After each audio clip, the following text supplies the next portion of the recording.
Hi and welcome back. And today's a pretty important day because we are going to do the prop. Now originally I was going to do this mixing a MX5 prop shaft with the Mk1 Cortina because I need MX5 at the gearbox end and obviously Cortina at the diff. Now the problem with this is, firstly, I chopped up the MX5 prop and there's not much material here to use, which was a bit of a problem. I then had a very cheap, knackered Mk1 Cortina prop, which I then cut this end off, again to compare it. And that's how much of a diameter difference there is. So there was just, to get this to work, I'd have to sleeve it. It's a lot of welding and a lot of hidden welding, so you couldn't really inspect it if it wasn't any good or not. And the problem with all this is, I like having pairs of shoes. And if this goes wrong, kind of only need one shoe, if you know what I mean. And something I have also found out is that the UJs on an MX5 prop are pressed. Now, the Cortina has a circlip, so that you press it in, put a circlip on it, and off you go. You're great. But these ones, they're not. They're pressed in. And this one, can't really hear it, but you can definitely feel it. It is really notchy. So that means it's on its way out. So even if I got this to work, the UJ would have failed me because there isn't enough material here that can actually withstand being pressed out again. So I did something which was quite painful because it meant having to get my wallet out. And I've spent far too long in Yorkshire to be able to do that now and then. So I have bought a prop shaft. And here it is. I've not even opened it yet. All I've done is taken the postage label off and the invoice. So I've not even seen it myself. Now, this could either go really well or horribly wrong. But I think I've got it right. But let's find out. Don't think my camera's going to drop. So let's get this unboxed without slashing myself as well, which would be quite nice.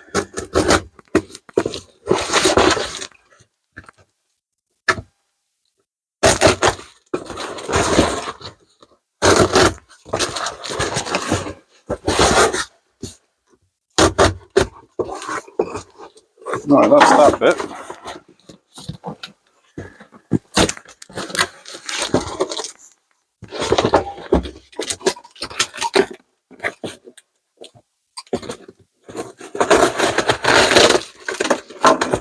That's better. Definitely a prop shaft in here. Right. Ooh, lordy lordy.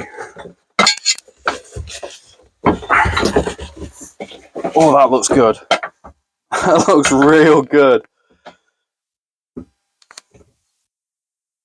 First impressions, very impressed. So we have the Ford end here on a very nice free moving UJ.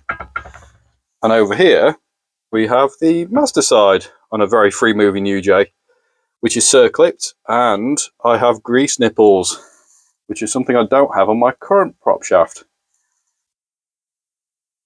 So now the question really is, does it fit?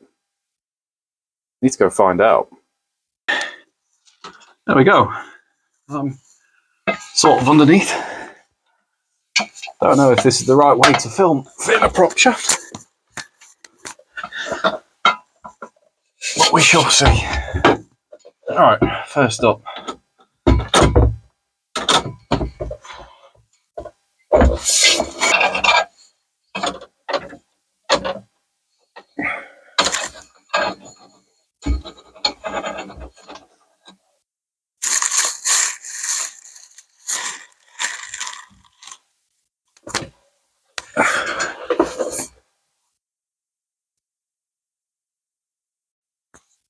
So it fits. Very happy. Firstly, straight out of the box, gone on, no questions. very happy with that. It came from Northwest Prop Shafts up in Lancashire.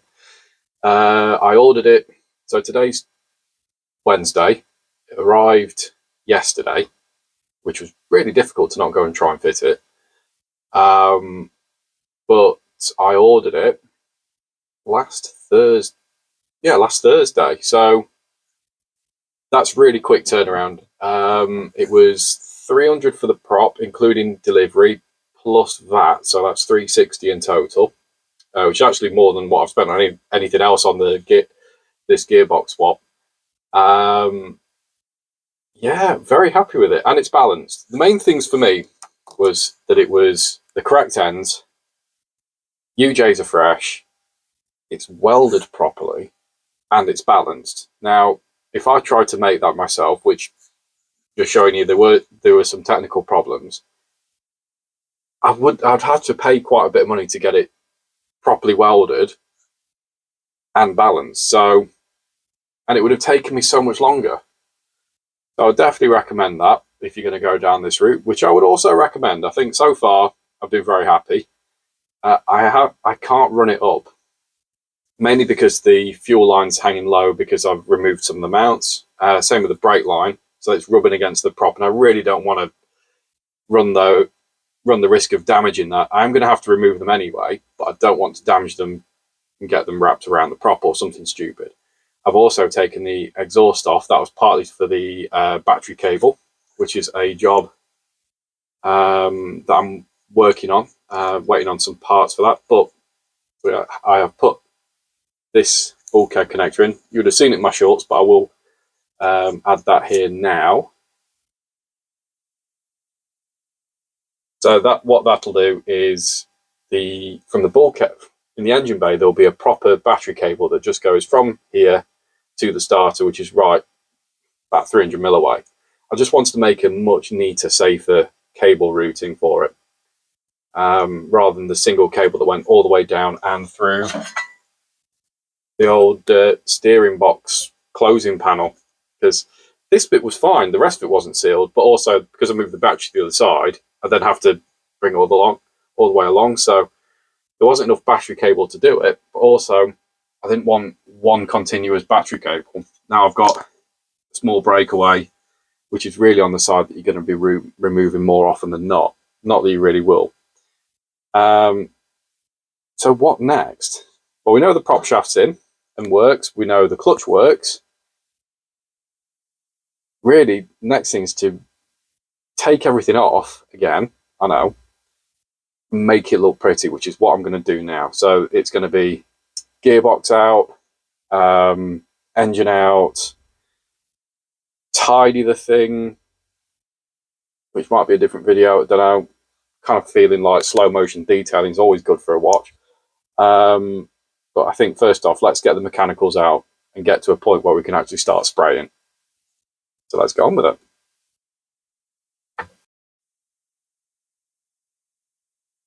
Right, join me back on the Tina. We are literally where the engine was. I've got a few things out before I make a start on painting.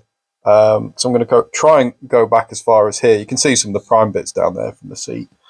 I've also got the jacking points. There's a couple of bits where it's chipped, but that's easy enough to fix. He says chipping some more off. What was I saying? Yeah, so before I start, I've got a bit of prep to do. I've got to remove the brake line here because it got bashed about a bit because of fitting the gearbox. So I'd rather just put a fresh line in. Same for this line here that runs across. Same reason it got knocked about, and I'd just rather remove it.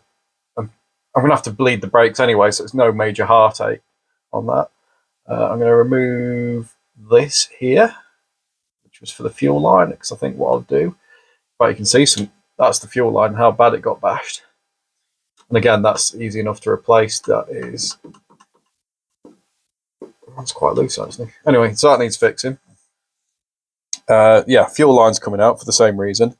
One thing I am going to change, because originally one of the mounts was here for the brake line. In fact, it's just there. I'm going to bring it tighter along here under the floor pan And we've got these two brackets here. Now these are going to come off. So I'm going to actually put some riv nuts in here, which will mean I can just put some P-clips on like this guy and bolt it down so it's a lot more supported. These are a bit, they're 60 years old. They are a little bit on the worn side. And then I've got where the steering column seal goes, that clearly hasn't, that's going to get sorted. But what I'm thinking is when I paint this stuff, this is U-Pol Raptor, which we'll do a bit more on at the time. Originally, I just masked off this line around the tunnel, you can see. What I think I'll do is go a bit wider here. I'll Raptor this, because this is actually gets quite, you can see where it's got chipped.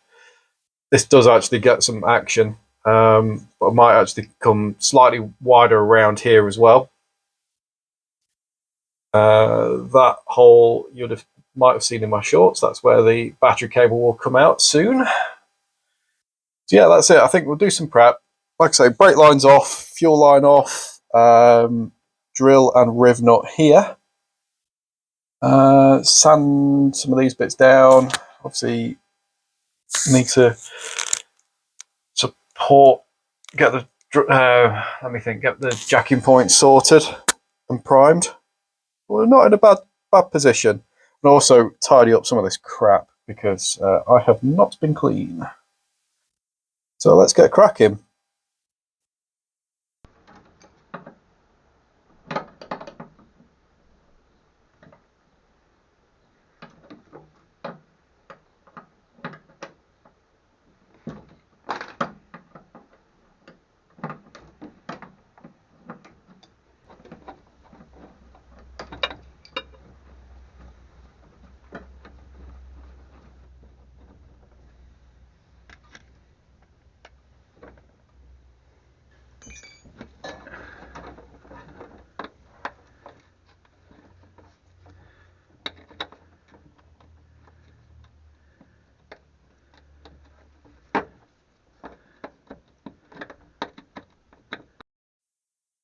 All right, drilled some holes in the chassis leg.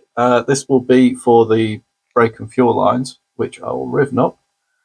So that'll go in there, and then you tighten up, hold the nut, tighten up the Allen key bit, very easy. And yeah, so let's get some riv nuts fitted.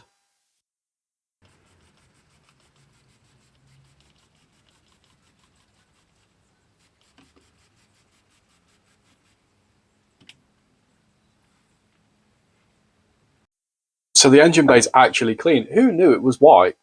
Anyway, next up, I've got to do another clean on the floor.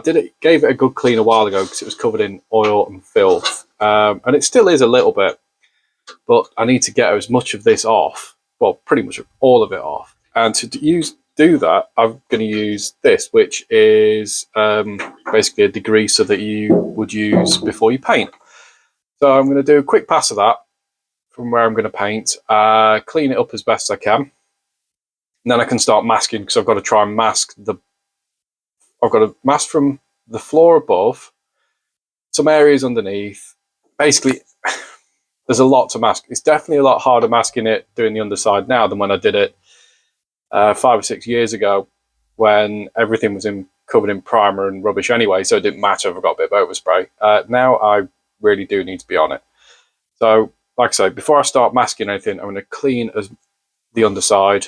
And yeah, so let's get on it.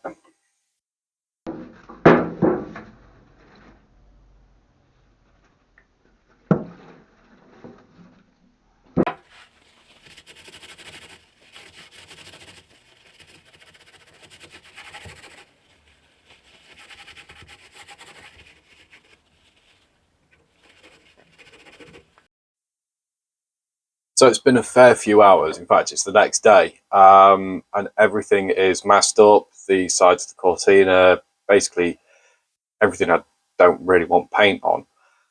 I think we're ready to go. The compressor is set up, all ready to go, and I have pulled out my Raptor. So this is the tintable one.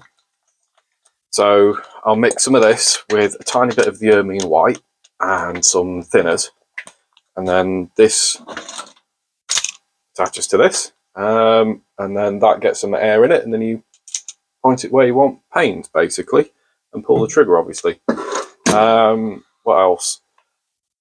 I will need air protection. So I have this. This is what I used when I painted the Cortina. It's done me fine. Had to. But yeah, it's been fine. It's not the most comfortable mask, but at least it hasn't got a zip where the mouth is, so that's always good. So yeah, I think all I've got to do now is stop talking and start painting. So let's get on with it.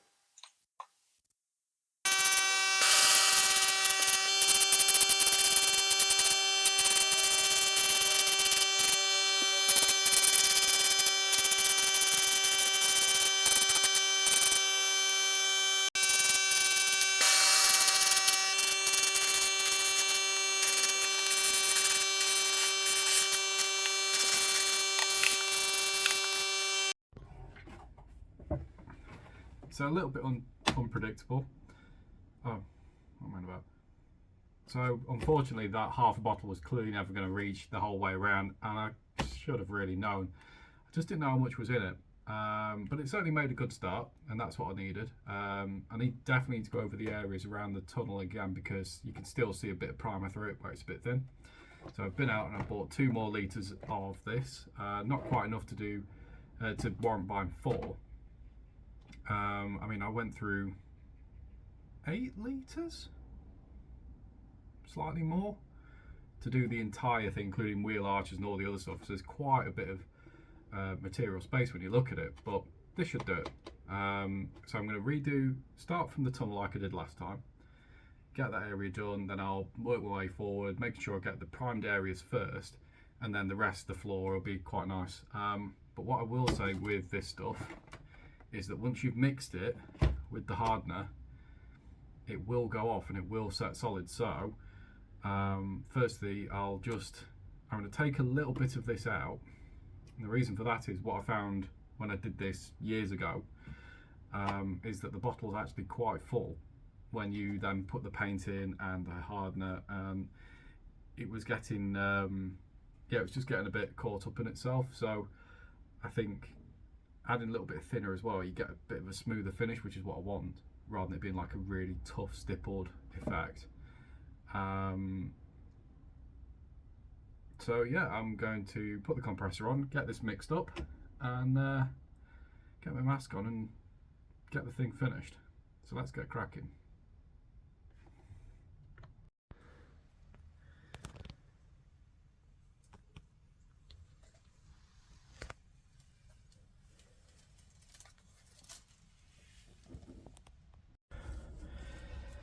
It's not an easy decision to make, mainly because I really don't want to do it, because I'm not a great fan of bodywork. But as you can see, there's a few areas on here that haven't aged well. The carb leaked onto the exhaust when I painted it. That then sprayed onto here, and yeah, it's not looking great. We've had a bit of wire chafing, and obviously where I've had stuff bolted through the paint, it's chipped. I mean, this is what happens when you use a car more often. I mean, I did do a lot of the prep myself and the painting, so this is mainly down to me. But this is what happens, like I say, when you use them. So you have to accept that and move on. But it is an opportunity now, whilst everything's off, that I can actually do something about it. So begrudgingly, I'm going to mask all this wing off. It's only really this side. The driver's side's okay. Drop the strut, so sort some of this chipped paint here, and just tidy it up and make it look a bit neater. Like I say, it's not ideal, but we'll work around it. So that's what I'm going to do.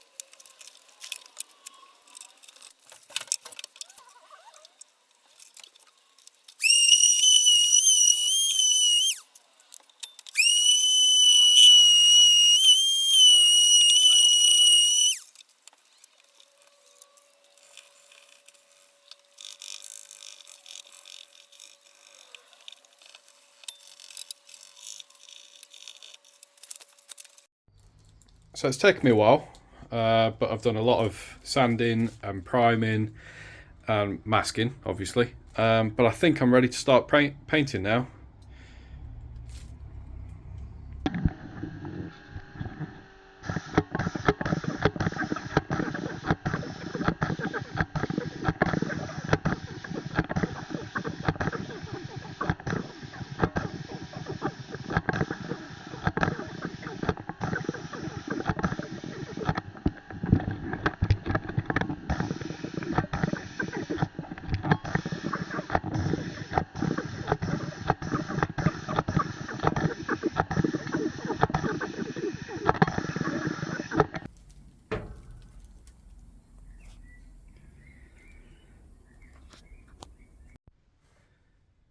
So we know the prop fits, and I'm really happy, obviously. The underside is painted and looks great.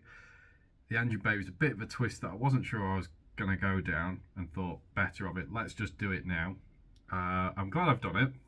Needs a bit of flatting and some tidying up, but nothing that's too harmful. But at least it's got rid of any potential corrosion issues, which I definitely don't want. And it's been a long time since I've sprayed, and there's a reason for that, because I'm not very good at it. It's something I'd love to learn and be better at, but clearly today's not that day. But it's done, and like I say, it'll polish up, it'll look great. And yeah, so whilst that paint's hardening, I'm going to go and have a beer. But also, in the next couple of days, I will be starting on prepping the engine and gearbox to be fitted for the last time. So what I want to do is repaint the engine, because it's a bit chipped here and there, it's looking a bit tired. So there's a few things. Mechanically it's great, it just needs tidying up. The gearbox I would like to paint. I'd like to do it silver, so I've got all that ready. But also the adapter plate needs painting, because that is currently bare steel. And also, but before I do that, I need to make a cover piece for the starter motor. I've got a plan for it, so I think I'll get those bits done, make it all look tidy, and then we can get everything back in and start bolting stuff on, and hopefully going out for that first drive soon. So I'm getting quite excited. But I hope you enjoyed this. I know it's been a bit random here and there, but quite a few big jobs done. So yeah, hope you've enjoyed it, and I will see you soon, and take care. Bye for now.